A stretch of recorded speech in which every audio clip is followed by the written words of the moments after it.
Hello friends, welcome back to my channel. இன்றைக்கி நம்ம கிச்சனில் பார்க்க போகிறது ஒரு சைட் டிஷ் ரெசிபி தான் பார்க்க போகிறோம். முட்டை வச்சு ஃப்ரை எப்படி பண்ணுறதுன்னு பார்க்கலாம். இந்த முட்டை ஃப்ரை உங்களுக்கு கொஞ்சம் டிஃப்ரெண்ட்டாக இருக்கும். எப்போவுமே நம்ம முட்டை பொடி மாஸ் எல்லாம் அவிச்சு காரம் போட்டு பண்ணுவோம். அந்த மாதிரி இல்லாமல் இது கொஞ்சம் டிஃப்ரெண்ட்டாக இன்றைக்கி நம்ம ட்ரை பண்ணி பார்க்கலாம். இது சப்பாத்தி பூரியோடு சாப்பிட்றதுக்கும் நல்லாயிருக்கும். சாப்பாட்டுக்குமே எந்த குழம்புக்குமே இது ரொம்ப சூப்பராக இருக்கும். இதோட டேஸ்ட்டு இது கண்டிப்பாக நீங்கள் ட்ரை பண்ணி பாருங்கள். வீடியோக்குள்ளே போகிறதுக்கு முன்னாடி என்னோடய சேனலை சப்ஸ்கிரைப் பண்ணாதவங்க மறக்காமல் சப்ஸ்கிரைப் பண்ணிக்கோங்க. ஆல் ஆப்ஷனை நீங்கள் கிளிக் பண்ணால் தான் என்னோடய வீடியோ நோட்டிஃபிகேஷன் உங்களுக்கு வரும். வாங்க இப்போது நம்ம முட்டை ஃப்ரை எப்படி செய்கிறதுன்னு பார்க்கலாம். அதுக்கு ஒரு பேனில் தேவையான அளவுக்கு எண்ணெய் ஊற்றிக்கோங்க. ஒரு 3-4 ஸ்பூன் அளவுக்கு ஊற்றிக்கோங்க. இப்போ எண்ணெய் சூடானதும் இது கூட 1 ஸ்பூன் அளவுக்கு கடுகு சேர்த்துக்கோங்க. இப்போ இந்த கடுகு பொரிஞ்சதும் இது கூடவே உளுந்த பருப்பு சேர்த்துக்கலாம். இப்போ இது ரெண்டும் நல்லா பொரிஞ்சு வரட்டும்.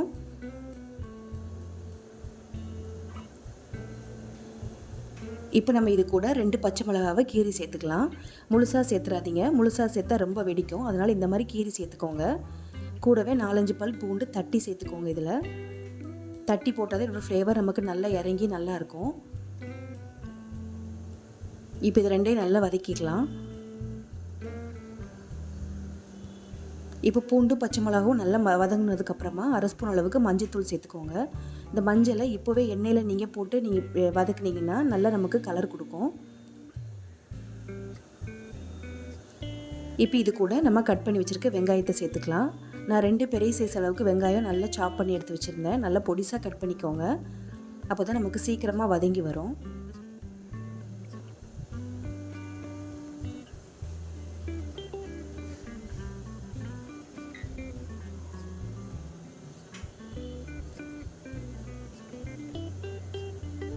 இப்போ நம்ம இது வதங்கி வர்றதுக்காக கொஞ்சமாக உப்பு சேர்த்துக்கலாம்.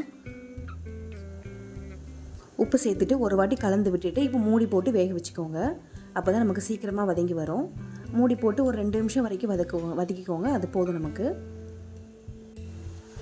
இப்போ பாருங்கள், நமக்கு வெங்காயம் நல்லா ப்ரௌன் ஆகி வந்திருக்கு. இந்த அளவுக்கு நமக்கு வதங்கினா போதும். இப்போ இது கூட 1/2 ஸ்பூன் அளவுக்கு இஞ்சி பூண்டு பேஸ்ட் சேர்த்துக்கோங்க. சேர்த்துட்டு இதோட பச்சை வாசனை போகிற அளவுக்கு வதக்கிக்கலாம். நமக்கு ஒரு நிமிஷத்துலேயே இந்த இஞ்சி பூண்டு பேஸ்ட் நல்லா வதங்கி வந்துடும். இப்போ பாருங்கள், இப்போ நல்லா வதங்கிடுச்சு.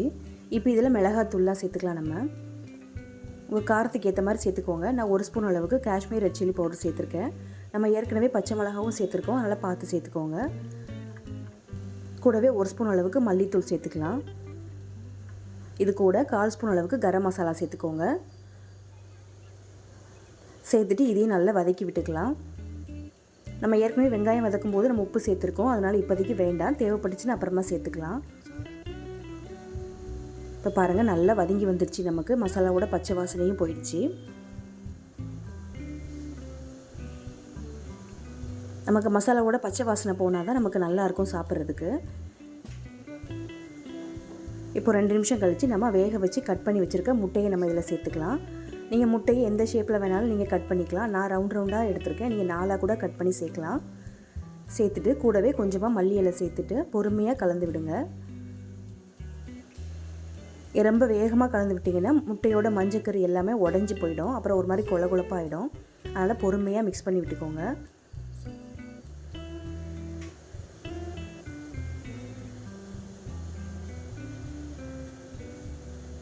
இப்போ நம்ம நல்லா கலந்து விட்டாச்சு. இப்போ இது கூட இறக்கும் போது கொஞ்சமாக மிளகுத்தூள் சேர்த்துக்கோங்க.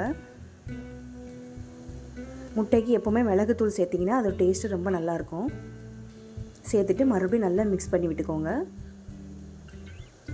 அவ்வளோதாங்க, நம்மளோட சூப்பரான முட்டை வறுவல் ரெடி ஆகிடுச்சு.